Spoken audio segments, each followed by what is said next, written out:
Olá, tudo bem? Como vai você? Espero que você esteja bem, sempre bem. Eu sou Rivaldo Machado, professor de Geografia aqui do SAI Digital.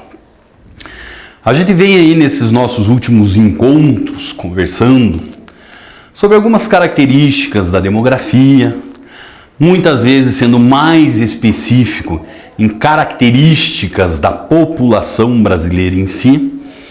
E hoje a gente vai continuar mais ou menos nesse mesmo ritmo. Tá? Nossa preocupação do dia de hoje vai ser uma outra parte do estudo da demografia, que ela vai dizer respeito às migrações, né? O que seriam então essas migrações aí? A migração ela não é nada mais, nada menos que o deslocamento de um grupo, ou até mesmo de uma pessoa, de uma região para outra.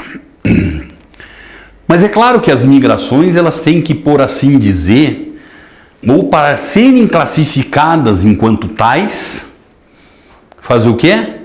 Elas devem seguir, basicamente, algumas causas específicas. Por que as pessoas migram? Né? Basicamente, por causas, muitas vezes, que são causas naturais. É uma seca, é uma enchente, é uma tsunami e coisa parecida. Tudo isso aí nós acabamos encontrando o quê? Nós acabamos encontrando que são causas de migrações. Há um certo número de anos atrás nós tivemos o quê? Um grande terremoto no Haiti, país da América Central, né? Então já era uma região muito pobre, a pobreza aumentou muito, muitas pessoas se viram na obrigação de migrar, inclusive muitos vieram até o Brasil. Então se encaixa isso como uma migração. Mas as migrações, ao mesmo tempo, elas podem ter o que também? Causas que são causas sociais. As crises econômicas, por exemplo. Hoje uma parte significativa das pessoas que migram aí é buscando uma melhor qualidade de vida. Então essas migrações elas também acabam sendo muito importantes, né? Outros tipos de crise, outros tipos de conflito, né? Então nós acabamos sendo o quê? Guerras que acontecem em algumas regiões, perseguições por parte de governo, perseguições étnicas. Tudo isso aí acaba sendo o quê? Acabam sendo causas de migração, né? Só tomar um cuidado muito grande. Você não confunda migrante com refugiado, né? O que são esses refugiados e qual a diferença entre eles e os migrantes? Migrante é aquele, por exemplo, que sai de um país e vai para outro. Se ele está irregular nesse outro país, o governo dele pode fazer com que ele volte embora, né? Ele vai lá, coloca ele num avião e ele é deportado. Refugiado não é assim. O refugiado ele deixou uma determinada região onde ele vivia por já não encontrar condições que dessem uma vida boa para ele, ou garantissem no mínimo a sua vida. Né? Então você pode ter, por exemplo, refugiado de guerras. Hoje nós falamos em refugiados ambientais. Existem acordos internacionais, certo? E esses acordos internacionais aí, todos os países que são signatários são obrigados a receber esses refugiados, tá certo? Então tomar cuidado, o que é uma migração e como é que essa migração ela vai tratar de se caracterizar. Segundo pontinho que nós temos aqui. Essa é a causa da migração, sim, esse deslocamento. Mas nós temos muitas vezes uma diferença entre imigrantes ou emigrantes. Ah, professor, eu nunca consigo lembrar essa diferença, eu sempre me confundo. Não, de agora em diante não vai acontecer mais dessa forma. Você vai lembrar. Ah, como é que você vai tratar de lembrar aí? Emigrante, externo, é aquele que sai. Imigrante, interno, é aquele que entra em um determinado país. Tá? Então, devido a isso, agora, defina muito bem. Já ouvi muita conversa por aí que tem o tal do imigrante que é dentro de um país, o imigrante é fora e não sei o quê. Não tem nada disso. Nada funciona dessa forma. Os imigrantes sempre saindo. Pode sair de um continente para o outro, de um país para o outro, de um estado para o outro, até mesmo de um município para o outro. E os emigrantes são aqueles que estão entrando. Correto? O que é que nós acabamos tendo aí? Nós acabamos tendo aí que vão existir diferentes modalidades, diferentes tipos de migrações. Né?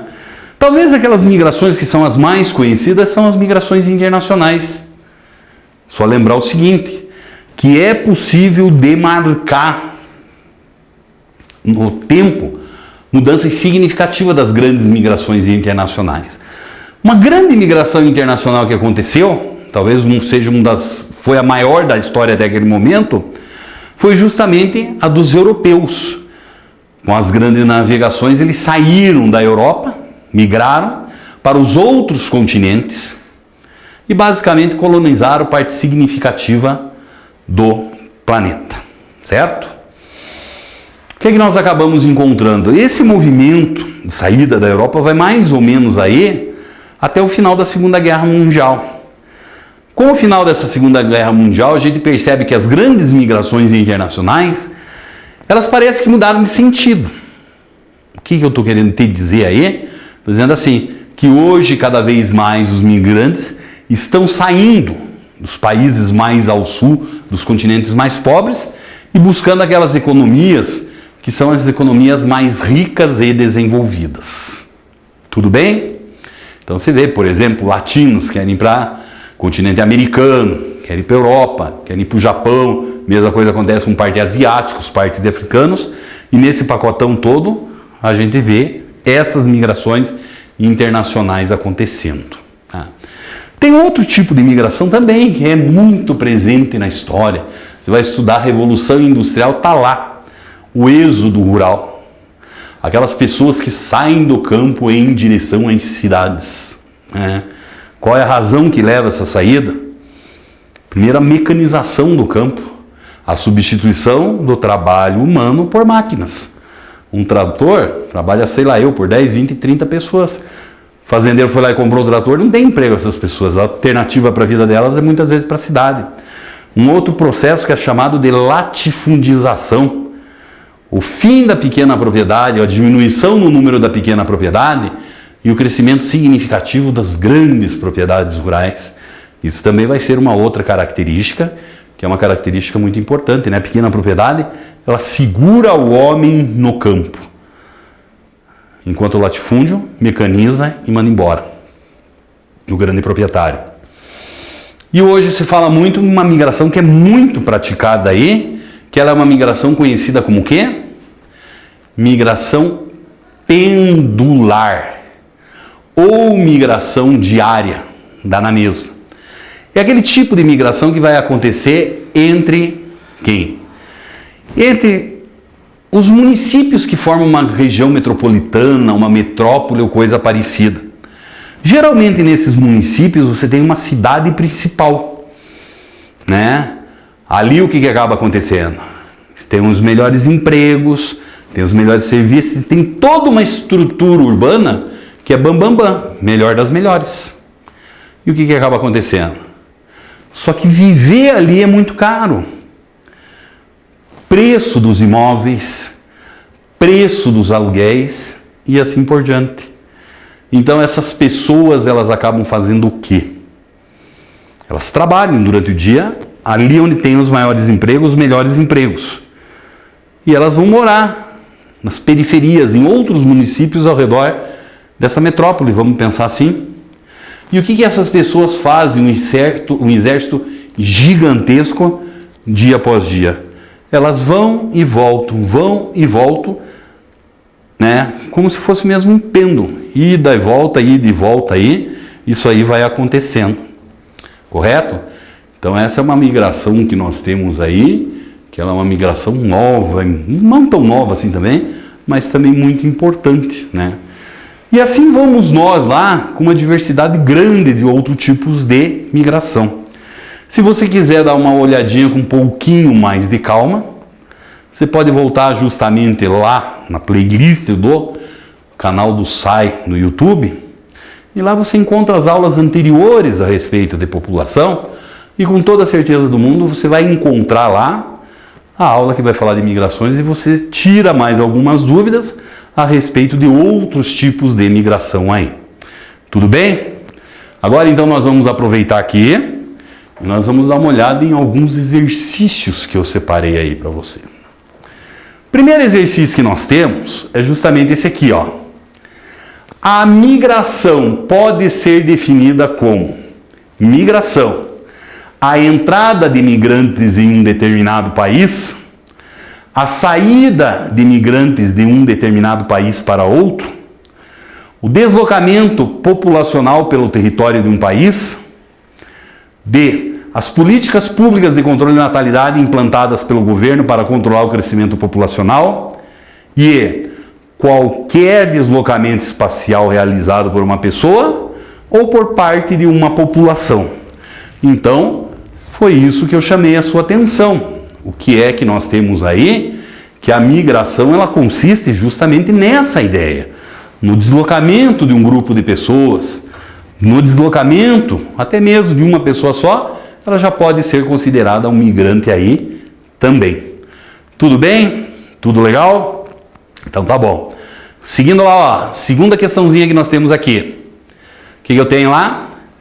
Quando o indivíduo sai de um país em busca de melhores condições de vida, ele recebe o nome de imigrante forasteiro e imigrante peregrino gringo. Então eu também chamei a sua atenção para isso. Aquele sujeito que sai de um determinado país e vai para outro, ele recebe a denominação de imigrante. Ele está saindo. Terceira questãozinha nossa hoje. As migrações se apresentam de diversas formas. Apresente as características das migrações pendulares.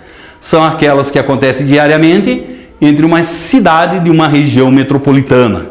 Há pouco chamei a sua atenção a respeito disso. Tudo bem? Agora fica lá para a próxima aula nossa. Aqui, ó. O que é IDH? Qual a sua função? Quais são os indicadores utilizados na elaboração do IDH? Em que consiste o índice Gini? Então, basicamente, o que nós encontramos aí? Esses são alguns indicadores sociais que vai ser tema da nossa quarta aula dessa série aí. Tudo bem? Tudo legal? Então tá bom. Um grande abraço para você e até a nossa próxima aula.